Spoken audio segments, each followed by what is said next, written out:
On March the 1st, President Putin announced a new generation of weapons vastly superior to anything developed around the world.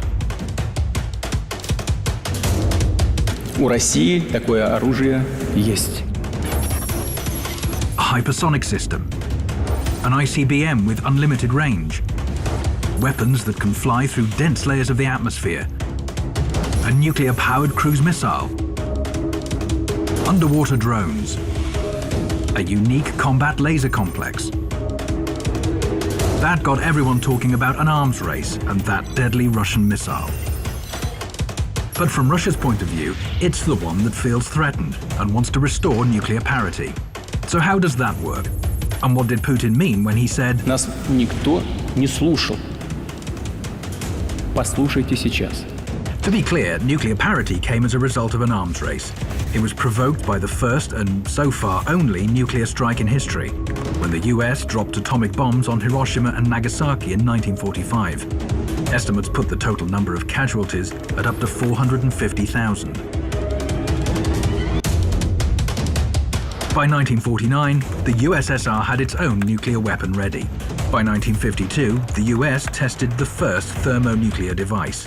A year later, the Soviet Union followed suit. Both sides began to develop ballistic missiles in an attempt to get ahead of each other. The US installed nuclear weapons in Turkey, and the USSR put missiles in Cuba. It was followed by the Cuban crisis, which saw the world teeter on the brink of nuclear war, until Moscow and Washington realized there could be no winners. That's when the period of détente came about. By the early 1990s, it seemed the tension between the two countries was over. It was a time of promises, although some would prove empty over time. NATO famously promised Soviet leader Mikhail Gorbachev that it would not move an inch to the east. Даже такие были выражения, как это было у Бейкера, госсекретаря, что мы и на 10 сантиметров не двинемся в интересах НАТО или что-то. Recently declassified documents on the 1990 negotiations proved Russia's account is accurate. If we maintain a presence in a Germany that is part of NATO, there would be no extension of NATO's jurisdiction for forces of NATO 1 inch to the east. There would be no effort to exclude anyone, and there would be no step taken at this time to push anyone ahead of others. In 1994, the US changed its mind about expanding east. We're going to move forward on this, but I'd never spring this on you. But over the past 18 years, NATO's been joined by Hungary, Poland, the Czech Republic, Bulgaria, Romania, Slovakia, Albania, Croatia, Montenegro, as well as the former Soviet republics of Lithuania, Latvia, and Estonia. NATO is now at Russia's doorstep.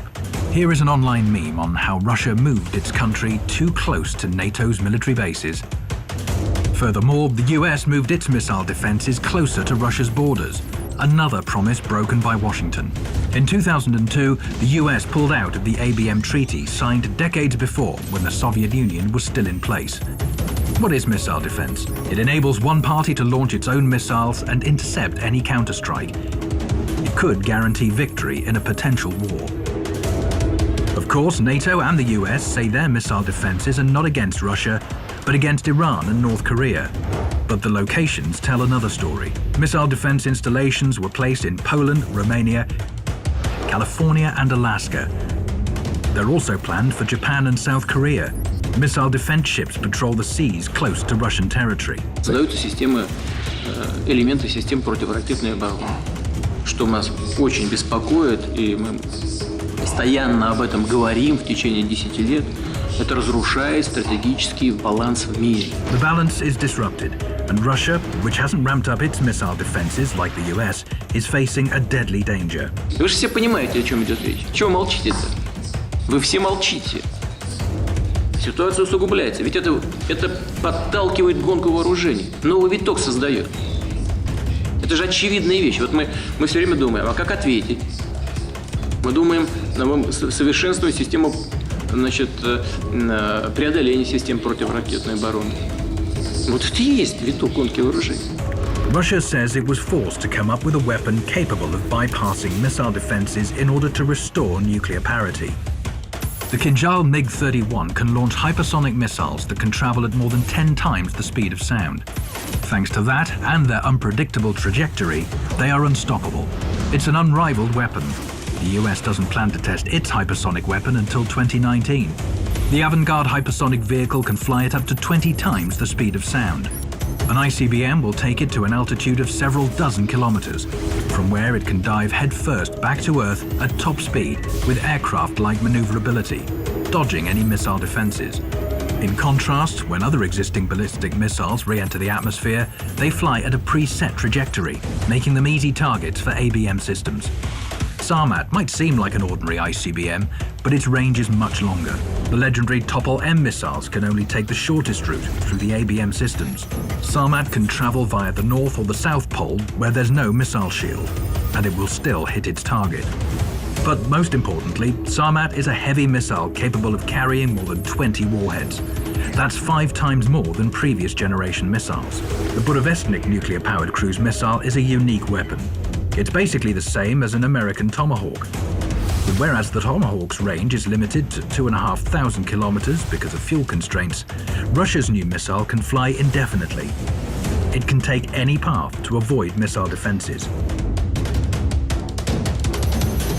Just like Poseidon underwater drones. Similar to the regular drones we're used to, except these are submarine launched and travel at incredible speeds towards their targets under the sea. They run so deep that no equipment can track them. Even if detected, their high speed prevents them from being intercepted. The new weapons can work together to neutralize any existing missile defense systems. Kinjal can destroy ground-based ABM systems. Poseidon drones take care of those at sea. Then, the Sarmat, Avangard and cruise missiles can be launched towards their target, bypassing any remaining barriers. On top of that, there's also a combat laser complex, Peresvet, which is unique because it almost instantly delivers an energy beam to a target and has an unlimited battle reserve. Developing new weapons is not a belligerent move, rather a move to restore parity.